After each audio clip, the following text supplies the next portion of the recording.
Hi, this is Charlie Page, and I want to share with you 5 ways to get more opens and clicks. When it comes to email marketing, I'm often asked about sending long versus short email messages. Which one of these work better? The logic for each one is good. Short messages are easier to read, so more of them get read, right? Well, that makes sense. Long messages engage the reader better, and so you get more clicks and actions, right? That makes sense too. So both are right and wrong, and really neither is right or wrong. There's no one-size-fits-all solution when it comes to the length of email message that you send. Now, there are some rules of engagement in the respect that you don't really want to send 2,000 or 3,000 words in an email.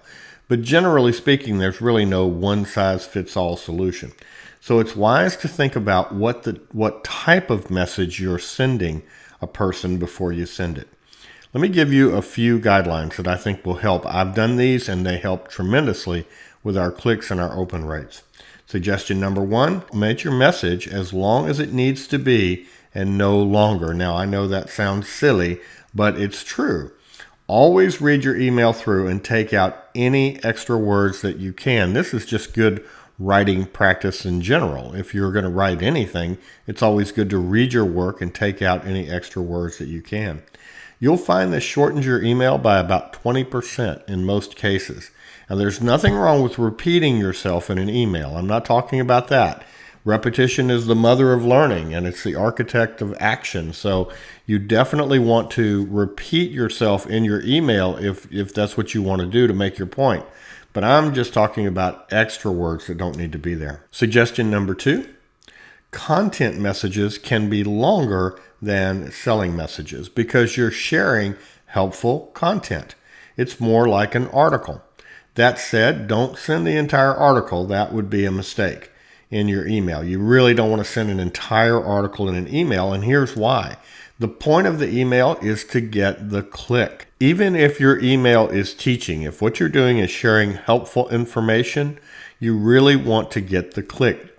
The ISPs, the people who decide whether our email gets delivered or not, they judge us based upon engagement.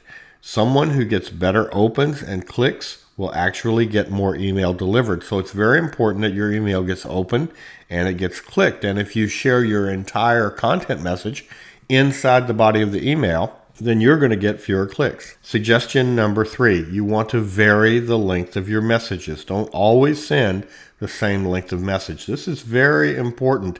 And I know email marketers who fall into this trap of just popping out the same looking email every day. You need to mix it up so you don't become predictable. This is especially true if you sell with email often. You don't want each message looking alike, and you don't want your readers thinking, oh, it's just another offer. Even if all you send is offers, which is a very bad idea, not a good idea to just send offer day after day after day, but even if you do that, you want to mix it up with different lengths. Suggestion number 4, don't overdo the exclamation points. I'm telling you, I've seen this so many times. More is not better, and it can make you look unprofessional, which is what you want to avoid, right? Do use bold and italic, and that's perfectly fine. And yes, use excitement. By all means, you want to use excitement, and you can be strategic about it. But 2 exclamation points really should be more than enough. Many exclamation points just indicate either desperation or anger or some negative emotion. You really don't want to do that if you can avoid it. Suggestion number 5, choose your message length based upon the length of time a person's been on your list.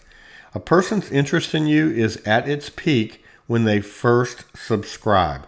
If we were going to put it on a graph, it would look something like this. Email interest over time starts out at 100%, then it wanes a little bit, then it picks back up, and then it levels off. And that level can be very, very good. But the fact of the matter is, after millions of emails analyzed, we know that the peak interest happens on day 1. It's like any relationship. When it's new and you're excited and you want to know everything, absolutely everything. So you talk for hours and hours. But once you know a little, the intensity to know everything will become a little less because you already know things. I mean, I've been married 43 years and my wife and I talk all day long, but I'm not asking her about what her experience in high school was like because we've had that conversation.